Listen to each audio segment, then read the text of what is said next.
Bonjour à toutes et à tous, bienvenue chers amis, bienvenue au Cryptos Technical Briefing. Cette semaine nous allons parler du temps, si vous avez un peu de temps devant vous. Le cycle haussier est-il terminé? Le cycle haussier est-il en retard? Le cycle haussier est-il trop en avance? C'est vrai qu'on parle essentiellement de l'axe des prix, des analyses techniques, mais on oublie que Bitcoin c'est un marché très cyclique et donc que le temps compte énormément. Alors, je vais répondre à cette question, moi je pense avoir la réponse.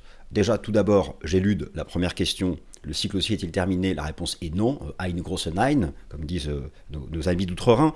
La réponse est non parce que le cycle haussier se terminera quelque part entre mars 2025 et octobre 2025. Ça, c'est ma certitude. C'est ma certitude. Bon, la haute finance, avant de regarder tout ça, quelques éléments rapides sur les fondamentaux. Je vous embête pas avec ça puisqu'on a tous compris la géopolitique, le défi géopolitique, le Proche-Orient. Bon, ok, très bien. Vous allumez CNews BFM. Vous aurez les informations, ça reste une épée de Damoclès permanente actuellement sur les actifs risqués. Le risque d'embrasement, très bien. Bon, la haute finance m'amuse un peu. Jusqu'à la semaine dernière, la haute finance s'inquiétait, rappelez-vous, de l'augmentation de la probabilité d'une récession. Alors, les taux d'intérêt du marché ont chuté depuis quelques semaines, quelques mois même. Le dollar américain était la devise la plus faible depuis le début de l'été. Mais alors, ce sont des éléments censés profiter à Bitcoin. Ça profitera plus tard. Mais ça ne profitait pas à Bitcoin, qui était toujours en fait dans cette phase de range depuis 7 mois maintenant, en lien avec l'augmentation de la probabilité d'une récession américaine. Très bien. Vendredi dernier, c'est là où ça m'amuse, le côté un peu versatile, girouette fondamentale de la haute finance, un superbe rapport sur le marché du travail est publié vendredi dernier. Chute du chômage, création d'emplois, l'Amérique est de retour, le rêve américain. Un rapport sur le marché du travail, le rêve américain. Plein d'emplois, plein de jobs, impeccable, tout le monde va faire fortune. La haute finance n'est pas contente. La probabilité d'une récession US a été ramenée au plus bas par les grandes banques américaines suite à la publication de ce rapport sur le marché du travail. Alors, les taux d'intérêt remontent, le dollar remonte, puisqu'ils étaient sanctionnés par l'augmentation de la probabilité d'une récession. Désormais, la probabilité d'une récession a été ramenée, je crois, à 15%, ce qui est la moyenne en fait historique, à horizon 12 mois. Et la haute finance n'est pas contente. Pourquoi? Parce que si la probabilité d'une récession a chuté, désormais, les anticipations de baisse de taux de la Fed ont été réduites à néant. Le marché pensait que le 7 novembre prochain, il y aurait 50 points de base de baisse de plus de la Fed. Allez, peut-être 25. Maintenant, la probabilité que ce soit zéro a fortement augmenté. Et le marché n'est pas content non plus, parce que du coup, les taux remontent. Alors, donc le marché n'est pas content quand les taux baissent, quand le dollar baisse, parce que cela est en lien avec une augmentation de la probabilité d'une récession. La probabilité de récession baisse, le dollar et les taux baissent, le marché n'est pas content parce que ça nuit aux actifs risqués. Bon, le marché n'est jamais content. Moi je vous dis, globalement, vous allez voir que là, c'est un rebond technique du dollar et des taux. La baisse reprendra en lien avec la désinflation et non pas la probabilité d'une récession. Et c'est finalement une bonne nouvelle pour le développement du cycle que les États-Unis ne soient pas en récession. Donc moi j'en ai une lecture optimiste, positive. Même si à court terme ça pèse un peu. Ok, très bien. Donc cette semaine, vous allez aussi découvrir l'identité de Satoshi Nakamoto, peut-être dès aujourd'hui si ça fuite, probablement demain. Bon, alors HBO va publier son hypothèse, c'est une enquête. Ça fuite déjà, ils ont identifié. Alors, les rumeurs parlent d'un cryptographe qui serait déjà en fait dans l'autre monde depuis un certain temps. Bon, ça pourrait correspondre au fait que le dernier message connu de Satoshi Nakamoto c'était en 2010. On verra bien, je pense qu'ils veulent faire le buzz, mais bon, certains se disent que si Satoshi Nakamoto est toujours en vie et qu'il est propriétaire de millions de bitcoins, voilà, ça pourrait créer des pressions vendeuses. Ok, on verra. En tout cas, ça va être une actu cette semaine. Dans les bonnes nouvelles, les clients d'FTX vont être remboursés. Rappelez-vous, FTX, c'était la fin du bear market. Enfin, finalement, les meilleurs points d'entrée, c'est d'acheter en fin de bear market. C'était en novembre-décembre 2022.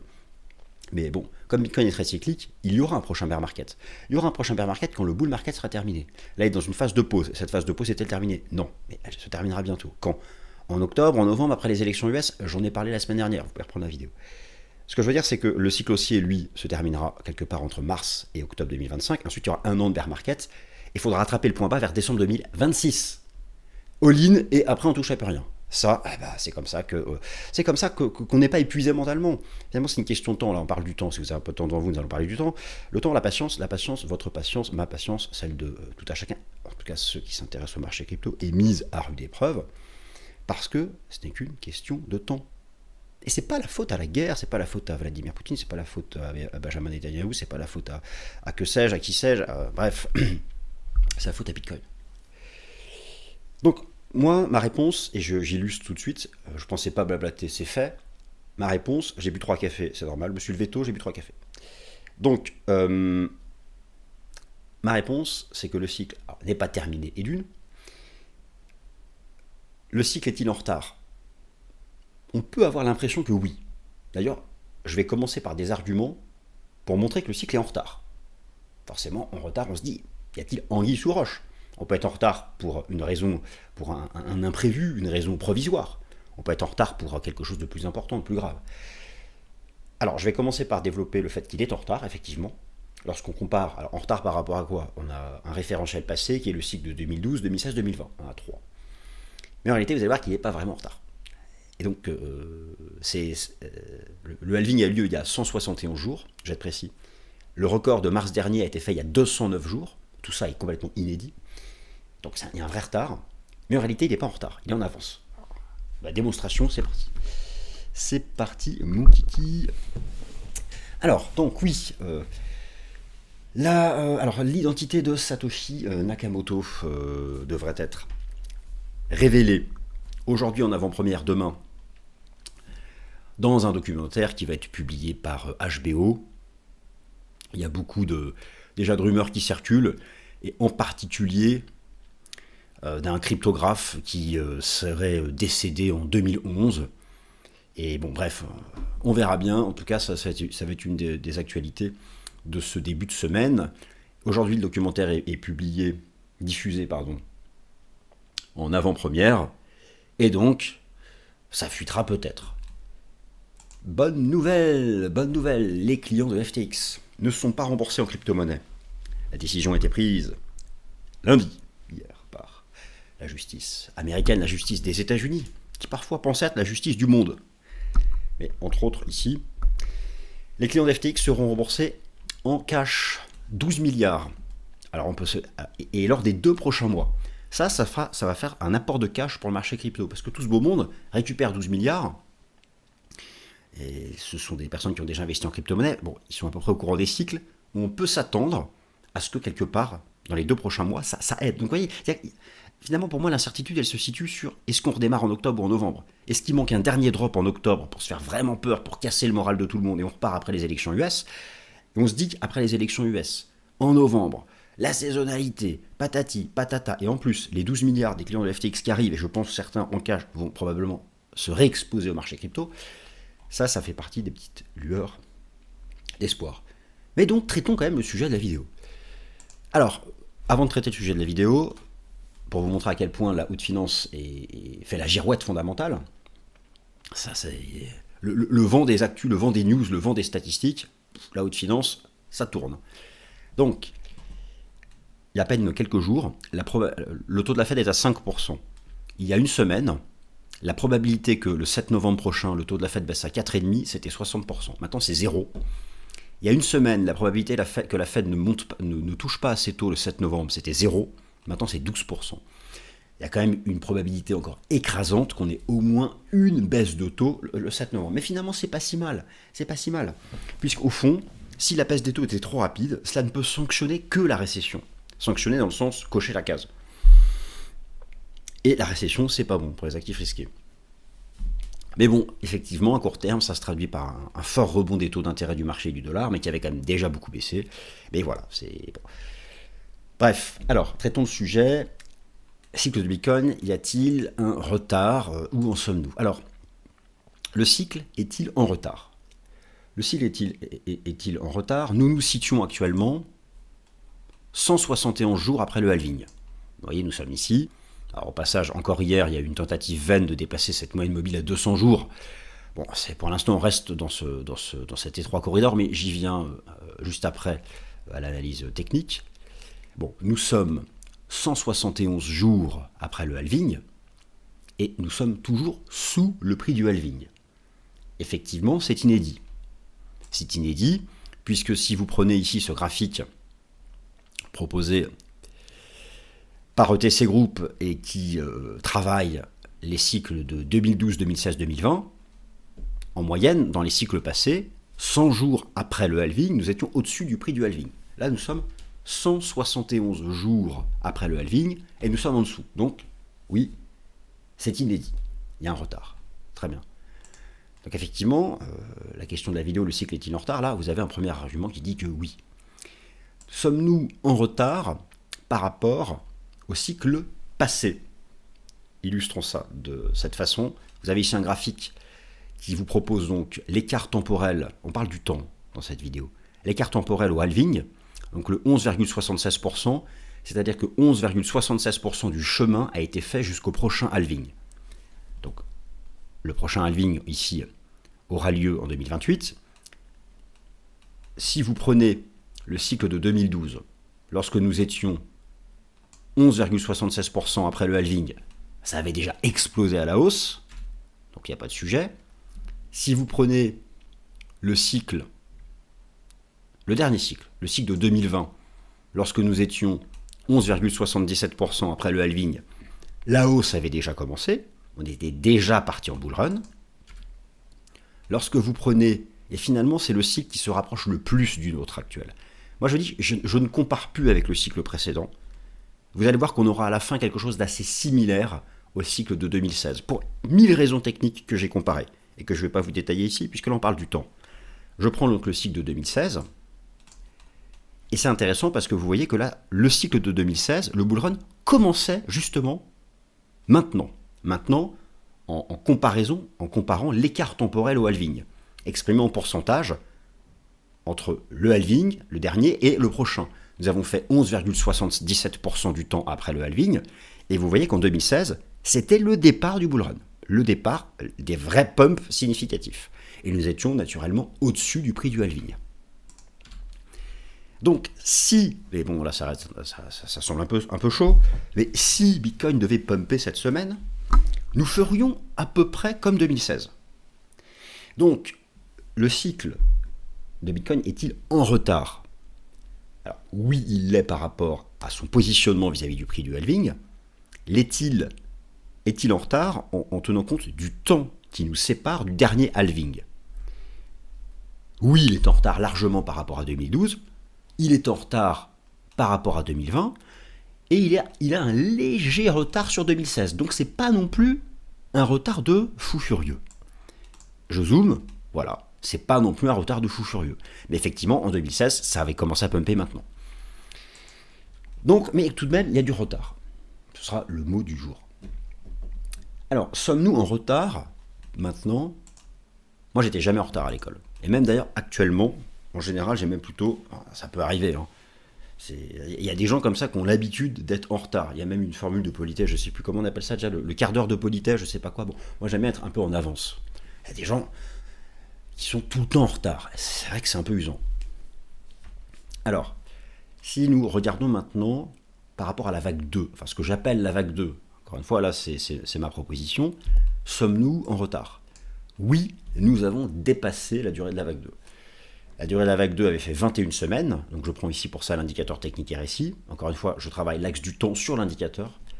21 semaines, et là, si la vague 4 a terminé son point bas, cela a été fait 26 semaines après, mais il n'y a toujours pas eu de breakout à la hausse, et là on voit que ça avait été fait, ça avait été déjà fait. Donc il y a effectivement aussi un retard par rapport à la vague 2. Donc au final...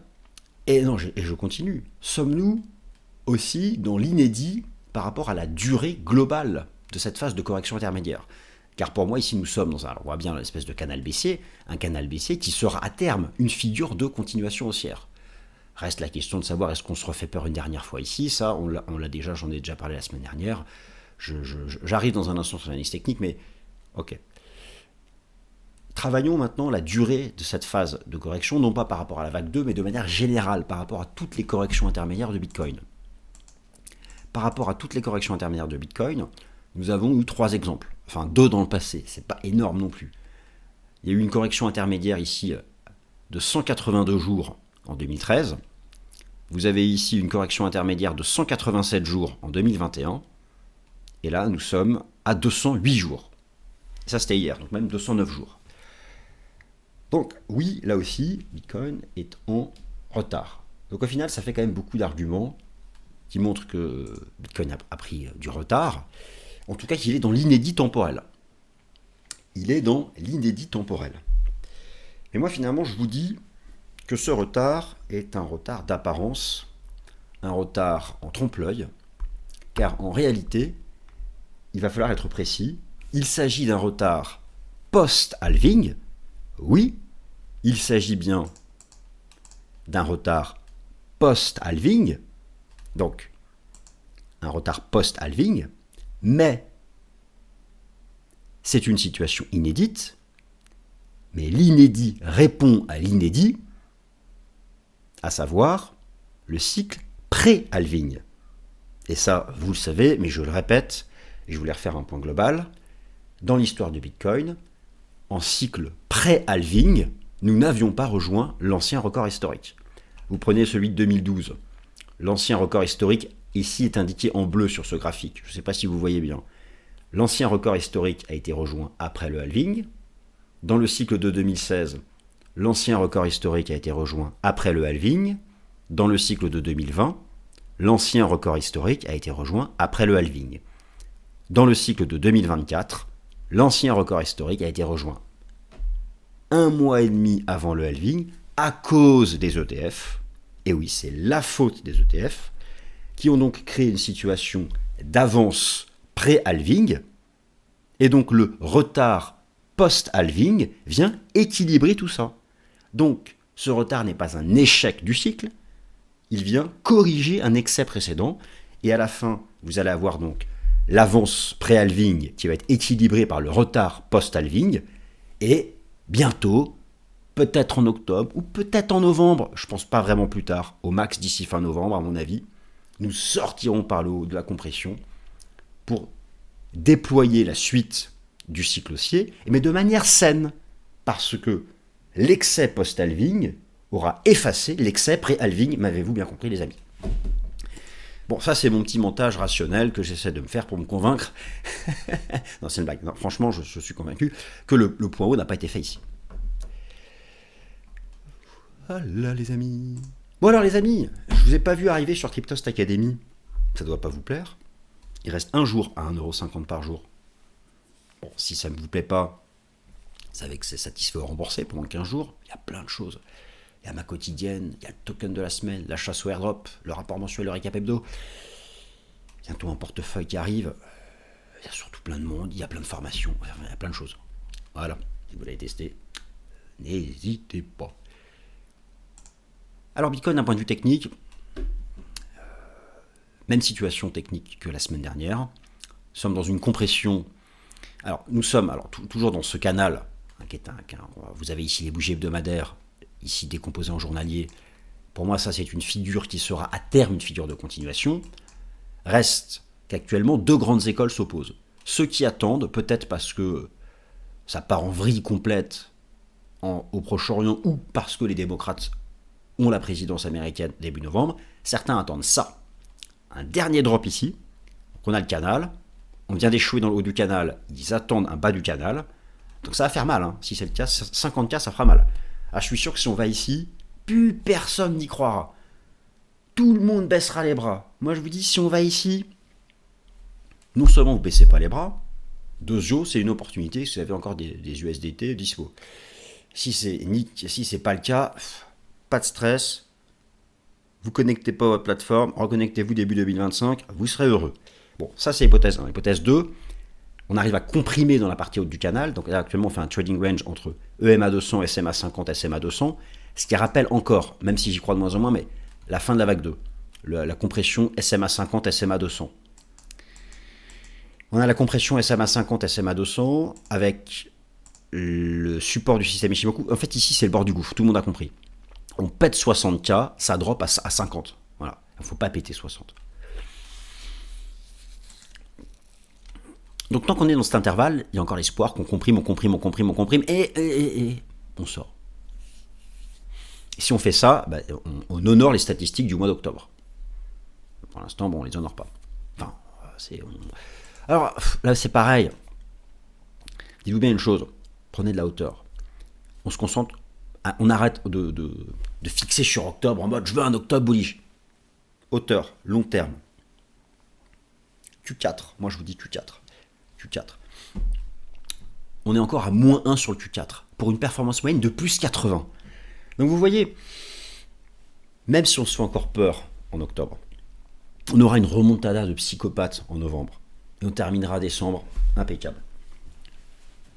Ça, c'est mon opinion. Voilà. Donc, voilà. Faut-il avoir peur? Alors, faut-il avoir peur du rebond du prix du pétrole? Alors, cette semaine, vous avez un mot quand même sur les fondamentaux. Vous avez la mise à jour de l'indice d'inflation CPI au status. La crise au Proche-Orient a fait rebondir le prix du pétrole depuis un support d'analyse technique. Donc, il n'y avait même pas besoin de la dégradation de la situation au Proche-Orient pour que le prix rebondisse. C'est un niveau technique qui est ici le niveau avant le déclenchement de la crise sanitaire à l'époque. C'est un niveau technique qui sépare la récession économique d'une croissance qui reste suffisante en Occident. Et en Asie, le support à tenu, c'est un rebond technique. Ok. Maintenant, y a-t-il un risque que ce rebond du prix du pétrole soit à nouveau une contribution positive au taux d'inflation nominal? Oui, si on dépasse 80 $. On va raisonner bête et méchant, un taux d'inflation, c'est d'une année à l'autre. Nous sommes en octobre, bientôt novembre 2024. Voilà où nous étions en octobre, novembre 2023. Voilà. Donc, vous voyez bien que si le prix du pétrole repasse 80 $, on aura un delta positif par rapport à novembre 2023. Et donc, une contribution positive à ce qui est une des composantes majeures de l'inflation nominale, le prix du pétrole. L'inflation nominale est à 2,5. Ce jeudi, elle est mise à jour pour septembre, elle est attendue en baisse, à 2,3.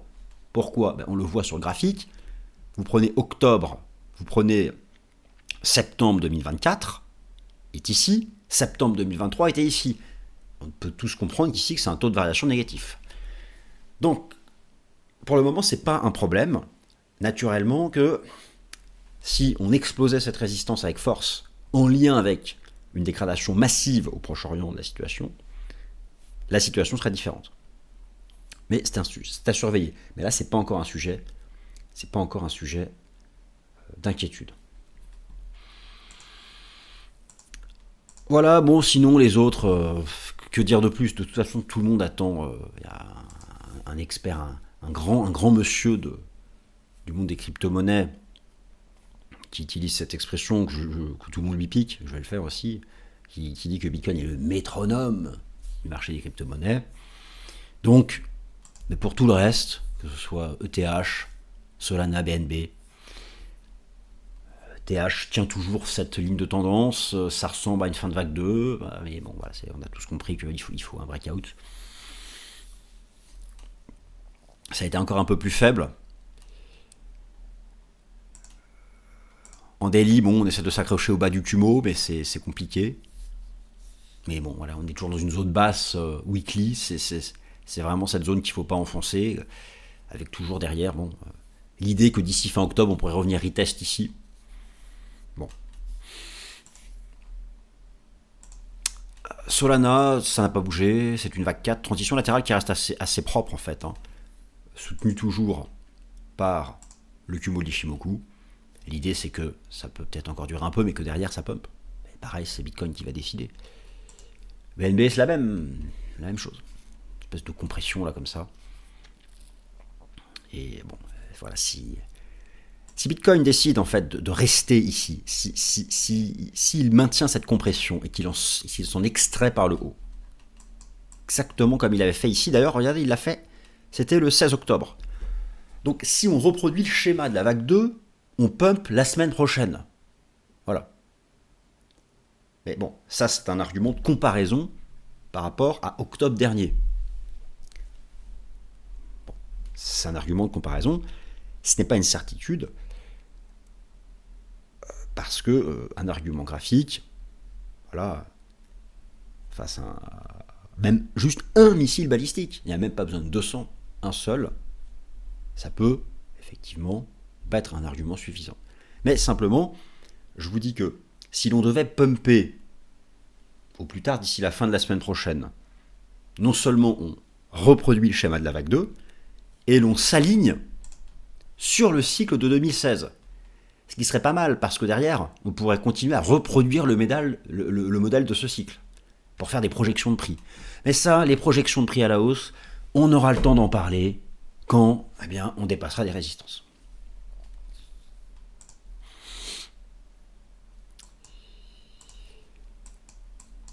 Alors, le Prime. Echelon Prime. Vous avez ici la market cap où l'on voit effectivement que on a une phase latérale ici qui peut s'apparenter à une sorte de running bottom. Un running bottom, une formation arrondie de creux, pour parler français, qui peut être une figure de renversement haussier terminant ce bear market. On peut, là aussi, en forçant vraiment, en collant ses yeux au graphique, se dire que nous avons là ici une sorte de structure en épaule, tête, épaule. Avec ici une ligne de coup. Et donc, cette zone-là doit impérativement tenir. Si on repasse en dessous, eh bien non, c'était un piège. Donc ici, on peut encore y croire tant qu'on a cette zone, et ce serait le pullback en fait sur l'épaule tête-épaule, inversé. Voilà chers amis, merci d'avoir écouté la nouvelle édition du Cryptos Technical Briefing. Vivement l'identité de Satoshi Nakamoto, et vivement le fait de vous voir sur Cryptost Academy. Salut.